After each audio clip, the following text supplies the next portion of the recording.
Mga tugang nasa ika-10 Domingo na mitakan na panahon o pan-ordinaryong panahon. Asi sa tuyang pinaguhurog-hurugan mo niyan sa namatinyato ng mga pagbasa na ang tao, human beings, ay padagos na nakikilaban or yada ang struggle sa against evil in this world. Yada ang evil kaupod sa pamumuhay isang tao.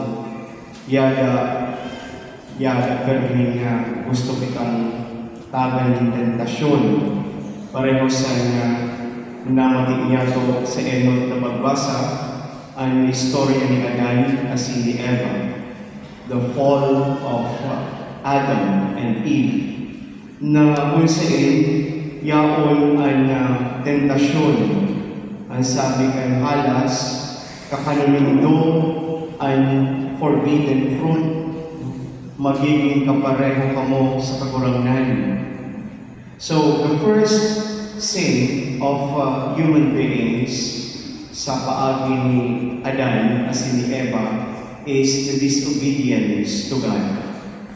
And because of disobedience, yaon napahalik ang tao sa original na estado na kaibanan ay sa tuyang kagurangan. Napahalik ang tao sa pamilya na kinabibilangan niya, the divine family, kaupod ang kagurangan. Because of disobedience, ang tao nagkaiwan ng konsekwensya sa iyang mga binili. Erong nanganin ang pagkahalik kan tao sa pamilya kan kagurangan.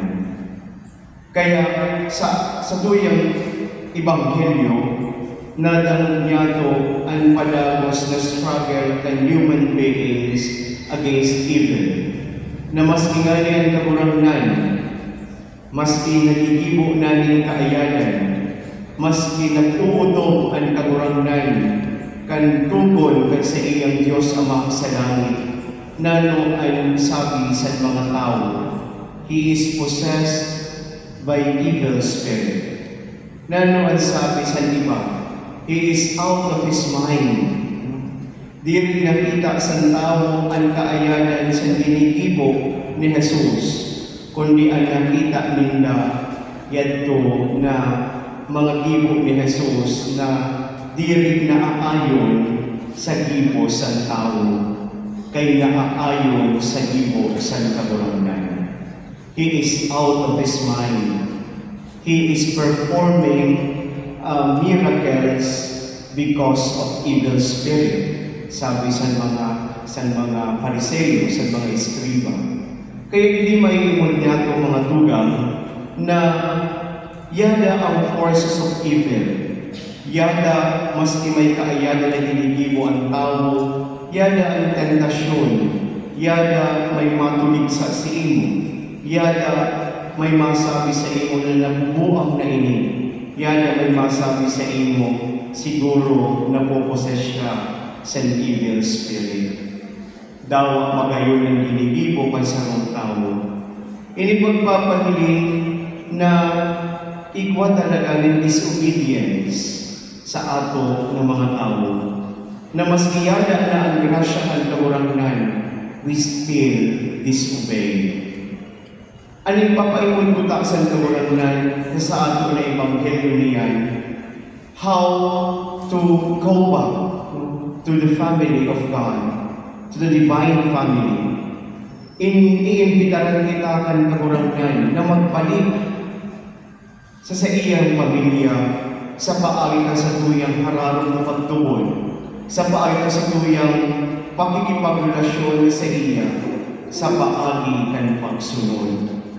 Kung disobedience ang naging dahilan kan paghalik kan tao sa pamilya kan Diyos, disobedience man, faith and obedience, sabi nga ng pag-asa ko yung ebanghelyo niyan, These are my mother and my brothers. Whoever does the will of God is brother and sister and mother to me. It is faith and obedience. Maoy kay puhanta tangaling kita makabalik sa pamilya kan sa tuyang kagurangan. Niyan mga tugang siguro naman sinindo na halabaon ang pila kanina. First time una nindo Pasko. Kaya nalantanan man ng mag-ang sa Kristan pag Pasko. Kundi rin man Holy Week. May mga seasonal servers. Pero di rin ini ang punto ko niyan. Nagpapasalamat kita sa kagurangan ninulita itwa nin 12 na kaakian. 12 kaya ha? 12 na nagsimbag sa pangapulan kan sa tuyang kagurangan sa paagi kan pagsiservis. Pagkataong serbisyo sa tuyang simbahan. Tama-tama sa tuyang gospel mo niyan. Ang message sa tuyang gospel, faith and obedience.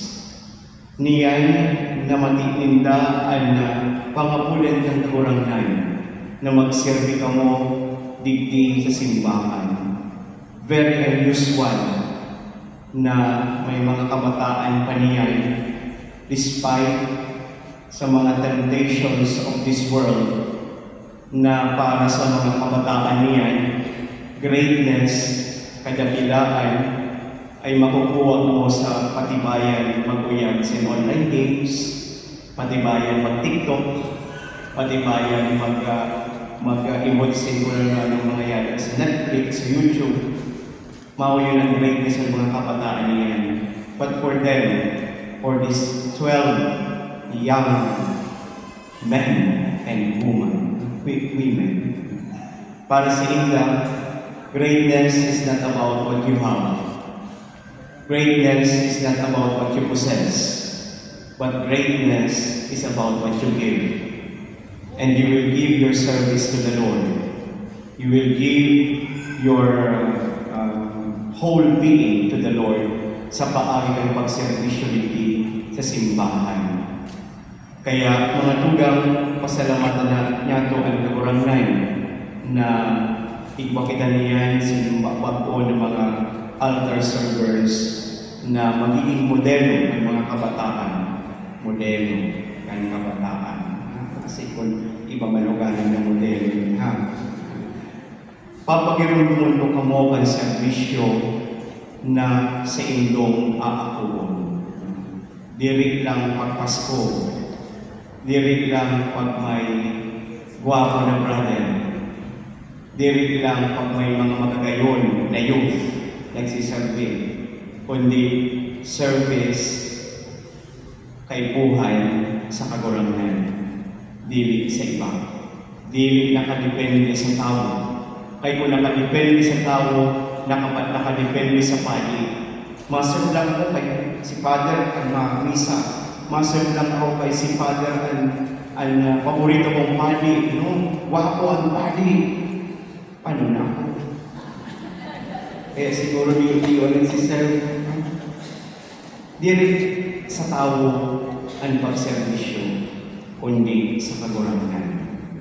Yan ang iniisipon. Para kung maski sino ang yata na nagmimisa, maski sino ang yata na nag-handle sa indo ng grupo, sa kagurangan ka mo mga servisyo. Kaya, ini ang hamon ko sa indo, be faithful to your promise. Kay mga promise ka pataon-taon sa indong paglingkod sa kagurangan. Ipamigay po niya ito ang mga bagong sa Kristan na maging faithful sila sa pangapulan ka sa tuyang kagurangan sa paglingkod sa iyo. Amen.